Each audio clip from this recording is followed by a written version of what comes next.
Hi and welcome to another plot shot. I'm Mike Gretzinger and we're here today. We're back at the rotational study and we're finally looking at harvesting our quinoa. So I'm going to go through a couple things that we talked about before and show you all the neat stuff that happens when we go into harvest. So we're a little bit late here. This site was pseudo-irrigated, so most of the acres across Western Canada are just about pulled off now, but we're going to go through everything we know and give you all those tips for next year and make sure you did everything right this year too. So the first thing you'll notice is our quinoa is a nice golden brown here. When I pull the head apart, the seed should come out fairly easy. Well, I got some wind helping me. And we're going to be left with these nice grains. And that's what we're ultimately after. So in order to do that, we've got to set the combine in a couple of specific ways. A couple other things to note here is we're straight cutting everything. Swathing quinoa isn't recommended right now. There's a chance that when the quinoa is laying there, it's really quick to germinate. So if you get a rainfall on there, you're going to have quinoa germinating and sprouting in the heads. And so that's not recommended. The other important thing is we got a nice golden brown, but we had to desiccate with Reglone because this is a research trial and we've got lots and lots of weeds in some of these plots. You're not allowed to desiccate with glyphosate heat, and I think you have to be careful if you're growing a commercial field in what you're putting down. So check with your spokesman on any kind of that thing that you're doing there. The other thing that we're looking at is moisture. So when we're looking at harvesting quinoa, we try and target things just like we would canola. And we set our combine up similar to how we'd set up canola, but we've got a little more like wheat at the front and canola at the back.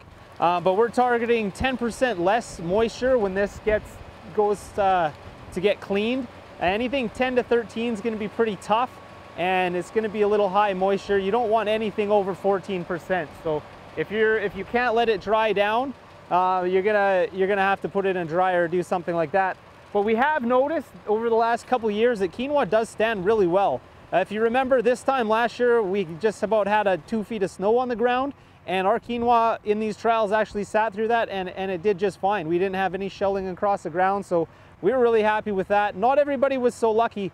I think if the plant's a little more immature, it's going to be more prone to lodging if you have a really heavy fall, rainfall or windstorm or anything like that. So, but we found our stuff is standing really well for us here. So I'm going to take you up to the combine, give you a quick rundown to how we set it up. It's going to be a little bit different for everybody, but if you have a specific machine you're using, make sure you record all that information on your rotor speed, your fan speed, your sieves, everything that you're doing.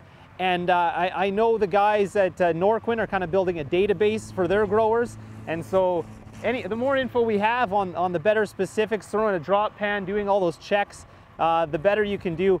The biggest challenge with harvesting quinoa is that it is going to be a lot of dockage in some of the fields and some of the areas that you harvest.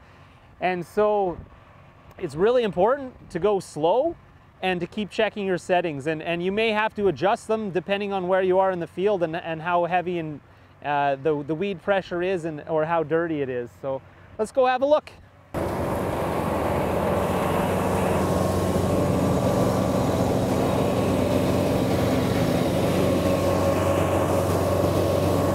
We're over here with our plot combine, and for those of you who are unfamiliar with one, they're a lot like a full-size combine. Unfortunately, they cost about the same amount of money too. So this unit, one of the big differences, obviously, you're not pulling all the crop into the center. We're just cutting where we're at, and so this unit does about 1.5 meters, and we've got it set up at the front end a lot like wheat. We're running like 1600 on the rotors. We've got our concaves as tight as they can, and that's because we really have to make sure we get that seed out of the head. That's probably the biggest challenge with quinoa. And so we've got the front end set up really fast and tight, and then out the back we're blowing it out like canola basically, and we've got our fan cranked really high, and we've got basically for some combines you're going to have a canola sieve, and for others it'd be like a 1/4 inch or 1/2 inch type sieve, top and bottom there. So here's the samples that we pulled off, and I got a select couple of treatments. So the first is our quinoa that we seeded on durum. The other is our quinoa we seeded on hemp. And then the third is quinoa we seeded on canola stubble. And I'm going to take a handful of each one and show you what they look like because of all that different weed problems we have. All right, it's a windy day, so this is a little tricky. Well, this came out of our canola plot, and it was a little weedy. But what you're going to notice is we got lots of little fine grains here. You can see the quinoa, but you can also see there's lots of little black seeds. And that's some of our canola volunteers. So it's really critical to try and avoid that as much as possible. The challenge with cleaning quinoa is anything that's the same size is going to be really difficult. You're going to need a color sorter or something like that to get that out. The rest of this, I can do a pretty good job cleaning this just with some wind, i.e. fan speed, blowing away any other chaff and stuff like that. This was a pretty dirty sample, and personally I wouldn't want my field to look like that. Gonna find something a little bit cleaner here. This was our hemp, and our hemp can be pretty weedy because we don't have weed control in the hemp the year before. However, hemp's a pretty good weed competitor, and so we find our hemp plots aren't actually too weedy when we seed on top. We had some other issues with seeding into hemp though. One of the things you'll notice, the big difference in this sample is look at all the little tiny black seeds. So there's no volunteer canola. This is actually buckwheat, and this is a big problem that we find in our hemp around here is we get lots and lots of buckwheat. Most of the other weeds get competed out, but the buckwheat is all too happy to grow up the stems of the hemp plants, and it's almost like a mutualism, except we really don't want it. So other than that, the sample looks really good. And fortunately, I think that buckwheat, I don't know much about seed cleaning. Hopefully that would clean out okay.